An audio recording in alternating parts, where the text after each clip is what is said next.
안녕하세요. 햄TV 정혜인입니다. 오늘 소개해드릴 책은요, 바로 팔레트라는 책입니다. 오늘도 함께 작품 읽어볼게요. 네, 오늘 소개해드릴 책은요, 박강산의 개와 늑대의 시간이라는 작품입니다. 오늘도 함께 읽어볼게요. 먼저 작가 소개부터 해볼게요. 박강산, 1994년 출생, 고등학교 자퇴, 재입학을 2번씩 반복했다.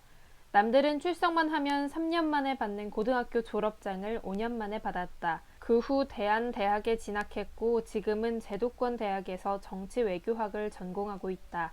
지난 삶을 회고하고 남은 삶을 추동하기 위해 책쓰기 프로젝트에 참여했다. 경계인이 세상을 바꾼다고 믿는다. 네, 그러면 개와 늑대의 시간이라는 작품 함께 읽어볼게요. 소제목은 첫 만남입니다. 해질녘 저 언덕 너머에서 다가오는 그림자가 내가 키우던 개인지 내 목숨을 해치려는 늑대인지 구분하기 어려운 시간대가 개와 늑대의 시간이다. 프랑스어 관용구에서 나온 표현이다. 천하의 경계가 희미해지는 시간, 전복의 순간, 찰나의 순간이다. 고등학교 1학년 때 그 시간을 처음 만났다. 걷잡을 수 없는 회의감이 찾아왔다. 세상의 모든 걱정이 내 것이었다. 학교에 있는 것이 무의미했다. 자퇴를 결심했다. 오래된 생각이었다. 쉬는 시간에 실천으로 옮겼다. 사물함 짐을 몽땅 꺼내 가방을 쌌다. 그 모습을 초등학교 때부터 절친한 친구가 물끄러미 바라보았다. 이유는 묻지 않았다. 창문 밖을 보니 교문 앞에 선생님 2명이 서성거렸다. 그들이 완전히 사라지기를 기다렸고 이윽고 창문 밖으로 가방을 던졌다. 교실 밖에서 신발을 챙겼다. 그 모습을 훗날 군대 선임이 될 친구가 바라보았다. 강산 잘가 라고 나지막히 인사를 건넸다. 다음 날 가출을 결행했다. 가족과는 오랜 애증의 관계였다. 딱히 대책이 있는 건 아니었다. 돈도 없었다. 반나절을 굶었다. 오후에 순창에서 학교를 다니던 중학교 동창이 찾아와 오므라이스를 사줬다. 어려울 때 친구가 진짜 친구였다. 분식집 오므라이스를 계기로 그 친구는 평생 친구가 되었다. 한편 학교에서는 난리가 났다. 나는 우수한 성적으로 입학했고 교우 관계도 멀쩡했고 다른 일탈의 전력도 없었기 때문이었다. 가출 첫날에는 한 상가 건물 복도에서 신문지를 깔고 잤다. 다음날 시립도서관 화장실에서 머리를 감았다. 그리고 책을 쌓아놓고 읽었다. 학교보다 유익했다. 밖에서는 벼룩시장 구인 광고란을 찾았다. 주유소로 첫 출근을 했다. 하지만 사수가 이를 제대로 알려주지 않았다. 그러다 저녁쯤 차들이 몰려왔다. 뭐라도 해야 할 것 같았다. 눈대중으로 배운 대로 기름을 넣다가 결국 사고를 쳤다. 하루 만에 잘렸다. 다음은 전단지였다. 기억이 선명하다. 인우동 위브어울림 아파트 두툼한 전단지 뭉치만으로도 마음이 무거운데 아파트 외관이 너무 휘황찬란했다. 잔뜩 위축된 상태에서 경비원에 피해 이 집 저 집에 할인 행사 전단지를 붙였다.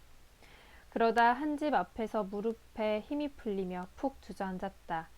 온 가족이 도란도란 대화하는 내용이 문 밖으로 들렸다. 눈밑이 뜨거워졌다. 나는 지금 뭐하는가? 왜 우리 가족은 저러지 못하는가? 어느 날은 강원도 원주의 한 찜질방에서 이틀 연속 잠만 잤다. 다음날 충동적으로 절에 들어가겠다는 결심을 했다. 출가를 한다면 모든 것이 평온할 것 같았다. PC방에서 가까운 절을 검색했다.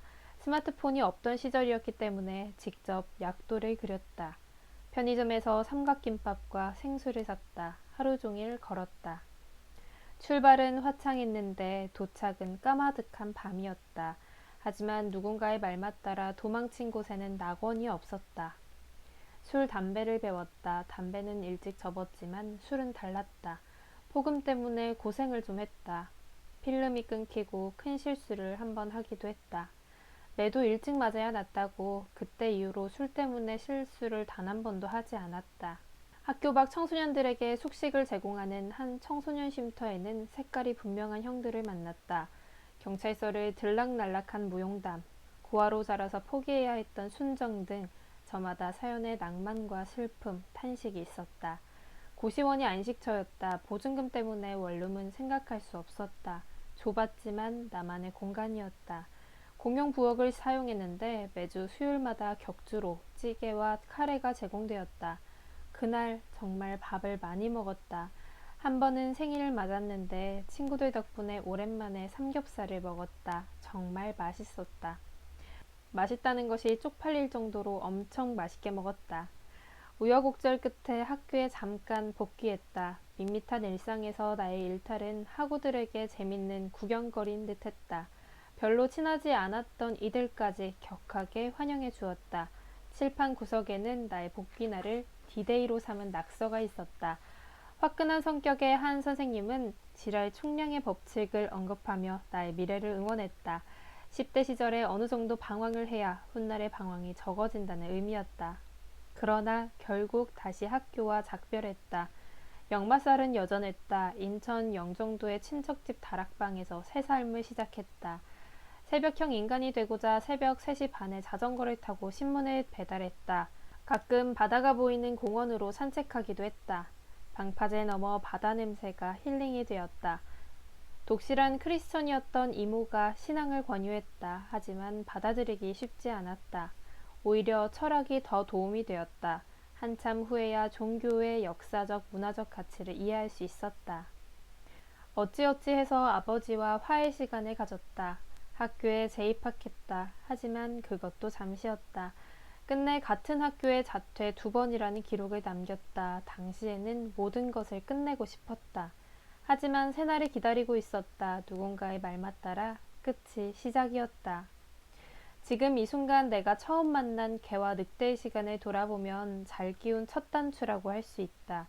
고생은 많았으나 결국 소중한 꿈을 만났으니까. 자퇴를 결심하며 교실 창문 밖으로 책가방을 던진 순간 내 인생은 완전히 달라졌다. 주인공이 되었다. 다음 소제목은요. 2번째 만남이라는 소제목을 가지고 있습니다. 함께 읽어볼게요. 언론인 손석희를 만났다. 나는 그때 국회의원을 꿈꿨다. 때문에 지금까지 만난 정치인 중에 누가 진짜 백이었냐고 질문을 던졌다. 처음에는 그는 모른다고 답했다. 그러다 전국에서 모인 수십 명의 정치외교학과 학생들의 시선이 부담스러웠는지 큰 마음을 먹고 알려주겠다고 말했다. 단 외부에 발설하지 말라고 당부했다. 인상 깊은 답변이었다.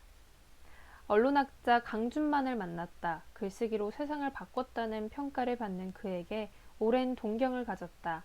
워렌 버핏이 오마하의 현인이라면 강준만은 전주의 현인이라고 불러야 마땅하다고 생각했다. 시민단체 청소년 기자단 활동을 통해 어렵게 성사된 면담이었다. 면담이 끝날 무렵 그에게 훗날 정치를 하고 싶다며 조언을 구했다. 그 또한 비밀을 조건으로 자신의 정치가론을 솔직담백하게 말했다. 역시나 인상 깊은 답변이었다. 돌이켜보면 두 사람은 정치인과 정치학자가 아니었는데 막스 베버의 책임윤리에 대한 정확한 이해도가 있었다. 즉 그들은 내부자가 아닌 외부자의 시각에서 정치라는 현상과 직업 정치인의 본질을 날카롭게 파악한 것이다. 나는 오랫동안 현실 정치의 내부자가 될지 외부자가 될지 고민해왔다. 전자는 정치가의 길이고 후자는 정치학자의 길이었다. 둘 중 하나의 길을 갈 듯하다. 물론 인생은 계획대로 되는 건 아니겠지만. 2014년 비록 가수 윤종신의 오래전 그날의 첫 가사처럼 교복을 벗진 않았다. 하지만 같은 감성으로 정당을 만났다. 생애 처음이자 마지막이 될 입당 원서를 팩스로 보냈다. 이것이 내 삶에 무엇을 의미하는지 너무 잘 알았다. 가슴이 두근거렸다. 여운도 길었다. 고등학교 첫 자퇴 이후로 2번째로 만난 개와 늑대의 시간이었다. 네, 오늘은 여기까지 읽어드릴게요. 그 다음 부분은 어떤 이야기로 이야기가 진행이 되는지 궁금하신 분들은요, 좀 찾아보셔도 좋을 것 같아요. 다음은 3번째 만남이라는 소제목을 가지고 있고요. 그 다음은 4번째 만남이라는 소제목으로도 이야기가 진행이 됩니다. 이렇게 해서 책은 마무리가 되는데요. 네, 오늘은 박강산의 개와 늑대의 시간이라는 작품 함께 읽어봤습니다. 네, 그러면 오늘은 여기까지 책 읽어드리고요. 저는 다음 작품에서 또 만날게요. 안녕!